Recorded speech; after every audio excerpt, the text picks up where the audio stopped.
Joe is a family man. He's been married not once but twice. He's got right the second time.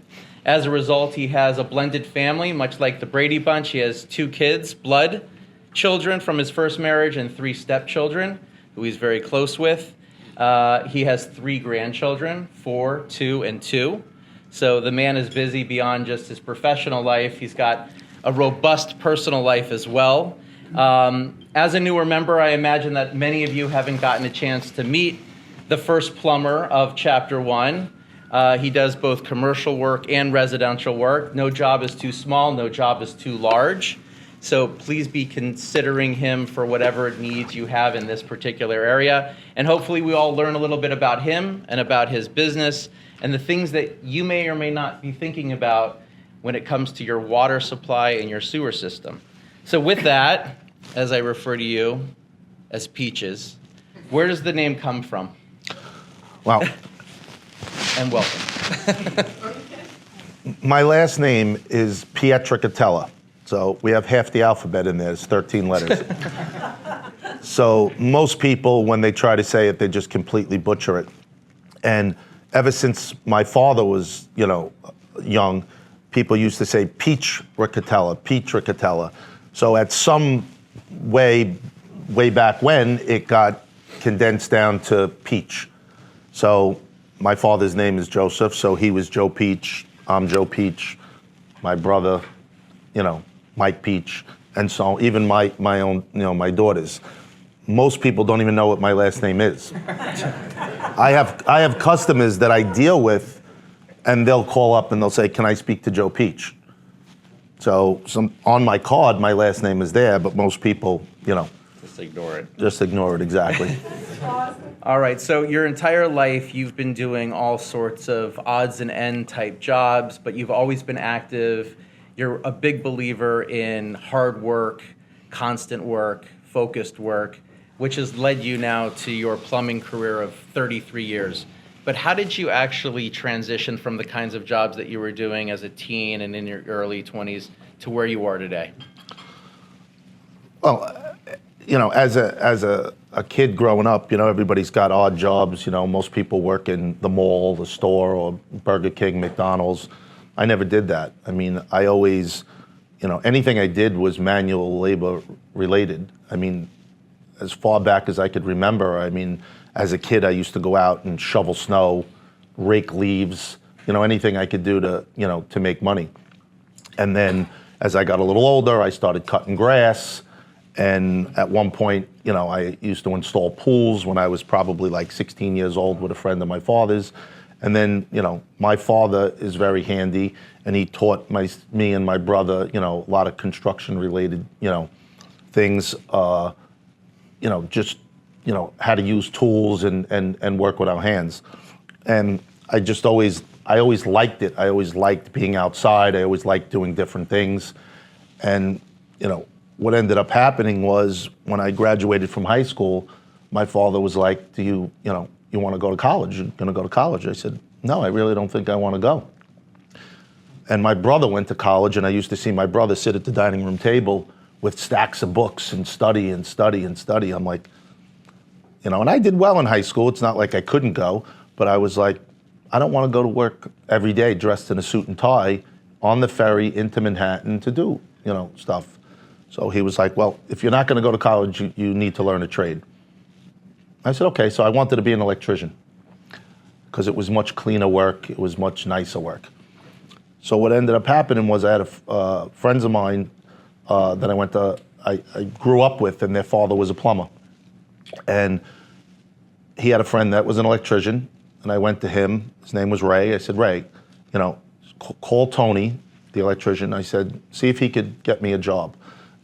He said, well, Tony's very slow right now, so he's not going to be able to use you, but we're a little, busy. You want to come and work with me?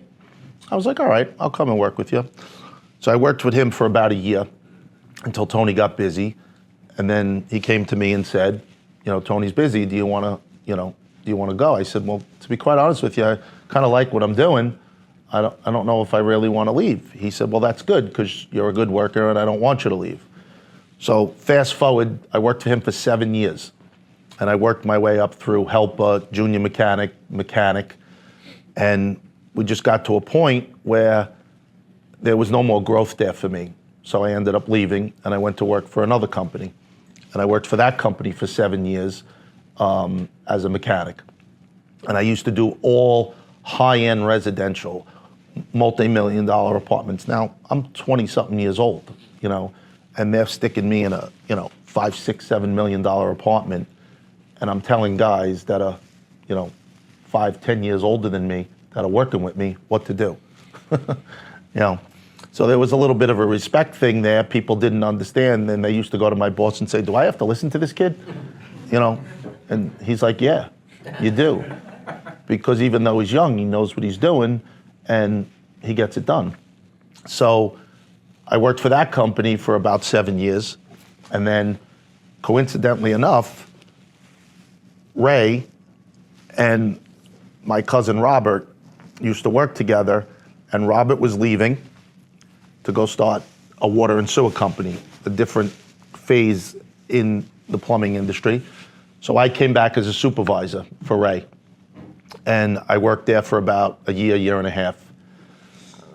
And then things started to change a little bit. The industry, Ray was looking to retire. So he came to Robert and myself and he said, "Listen, I'm looking to step down. What do you guys want to do? Do you want to, you know?" We said, "Okay, well, let's sit down and talk." So we sat down and talked, and basically he brought us in as partners, and you know, we end up buying the company in 3 years. But when he brought us on board, he only had, I think, 4 trucks, and in 3 years we had 15 service trucks. Robert was handling all new construction and all commercial maintenance, and I was handling all new construction and renovation. And we were hitting it on all cylinders. I mean, it was busy back then, a lot was going on, and we had a very, very good reputation. And, you know. Here you are today.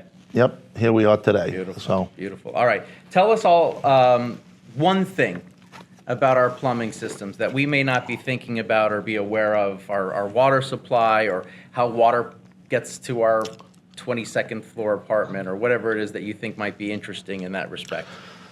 Well, I guess most people take for granted you just walk over to your faucet and you turn it on and water comes out, you know? Wow, like magic, you know? Very intricate system that gets water. Our water comes from way up in the Catskill Mountains, you know, Dutchess and Putnam County, and it comes all the way down from there into the city through aqueducts and tunnels that transfer that water from up there all the way down to here. There's actually a tunnel under the Hudson River that's about 2,000 feet below the river that travels water from up there down into New York City. And then from there, it goes into all the pipes and water mains underneath the ground that most of us see when we're either driving and they're doing construction, or, you know, a lot of times in the winter, you'll see a water main break and water will end up all over the place, you know. And then each house has a connection from the house to the street, the main, which gives you the pressure. Not every place has good pressure. You mentioned high-rise buildings. A lot of times if you're living in maybe the 50th floor of a building or higher, a lot of the water that goes to the lower floors, maybe the first 20 floors, is just done through pressure from the street. But if you're on the upper floors, there's not enough pressure to get all the way up there. So we've all seen those big round roof tanks on roofs and stuff. Those are filled with water. Usually they're pumped from the basement directly up to the tank. And then the head pressure, all the weight of that, feeds usually the upper floors, maybe the top 20, 30, 40 floors. And that water is what feeds everybody's water. So when you open the faucet, you have pressure. If there's not enough pressure, sometimes you have to put a booster pump in. We get calls a lot in Manhattan. I live on the 50th floor and my pressure's terrible. What do you do? Saul knows. You know, you get involved with the super, you figure, you know, there's different things you could do, but it's a common issue. And a lot of the pipes in these older buildings, you know, are still, you know, old galvanized pipes and stuff that need to be repiped. A quick side question. I know I didn't speak to you about this beforehand, but I probably should have. I grew up in Arizona, as you know. you wouldn't just go over to the faucet and drink the water out of the tap. But since moving to New York in 2000, the whole claim to fame was New York's got the best tap drinking water. Absolutely. There isn't. Why is that? Well, first of all, the water is tested probably 100 times a day throughout New York City. I mean, they test it constantly. You know, you've probably never noticed them, or maybe you did, but as you're walking on the street, sometimes you'll see it looks like a silver square box. It'll say DEP, because the Department of Environmental Protection oversees all the water and sewer in New York City. And those are just testing sites. You'll have people go open the box, they'll take water out of it, and they'll test it to make sure that there's, you know, no impurities and it's safe for all of us to drink. When in the other cities aren't doing that? I don't know what other cities are doing, but New York has the best water. It has the best water. I mean, listen, you got other states bringing water from New York to make pizza and bagels, right. So that's got to say something, right? All right. Now we'll do a little rapid fire succession with regard to the networking that you're doing as it relates to this group, okay? So what projects are best for you, and how do you hope to get those types of leads from the group? I guess what projects are best for me would be anybody that's renovating an apartment, whether it be a single apartment or somebody's buying multiple apartments and turning it into one. Those are great. We do a lot. We do a lot of those. If somebody's, you know, just renovating a brownstone, or could be their own personal house, you know, if somebody's building something from the ground up, we don't do a lot of that, but we do it. You know. So architects, general contractors, real estate agents, real estate attorneys. Well, architects, obviously, you know, property managers, supers of buildings are a big one for us. When you get into, you know, real estate people that sell real estate, and real estate lawyers like yourself, a lot of that, what comes out of that is a lot of the violation removals we do. You know, you do get recommendations for the renovation of, like, if somebody sells a house and somebody's looking for somebody to, you know, contractors to renovate, we do get recommendations. But as far as the real estate people and the lawyers is where a lot of the violations removals come in, you know, with that. All right, and in ending this portion of the interview, what do you hope to accomplish in your time here with Chapter 1? Do you have any goals? Or expectations for yourself? Yes, I hope to accomplish, which I've already accomplished this. I've met a lot of great and interesting people, and everybody's been super nice. So my goal is to meet like-minded people. My goal is to meet people that could help me grow my business, and in turn, I could help them grow their business. You know, I've been here now, I don't even know if it's 6 months, or I'm not really sure.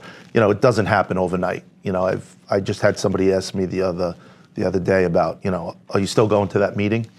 You know, yeah, I'm still going. Well, how's it working out for you? It's working out okay. Well, you know, it was like, well, did you get anything? I said, listen, this is it's a marathon. It's not a sprint. We need to put the time in and do what you need to do. And I could see, as I show up every week and I meet more people and I do more one-on-ones, that this is something that could definitely benefit me in my business to where I want to take it over the next 5 to 10 years. All right, that's a good segue to your last question. Where do you see yourself in 10 years? John Mark Shaw question. Well, I definitely see myself as semi-retired, okay? I don't know if I would definitely ever completely retire. And when I say semi-retired, you know, wanting to work and having to work are two completely different things. You know, I enjoy working. I don't necessarily like dealing with all the BS on a daily basis, but I do enjoy networking, meeting people, you know, cultivating the deal. I do enjoy that, you know. But I would like to take a step back and spend more time with my wife and my kids and my grandkids, you know, and I don't do enough of that. Understood. So. Roy likes to end the meetings with a quote. I'm going to end this meeting with a quote as well, one that you claim to live by, which I think sort of will wrap this interview up in a nice way. But the quote was, "The mark of a man is not the problems that he has, but how he deals with them." So Joe, great to get to know you better. Thank you for sharing your story. Thank you. Good luck. Yeah.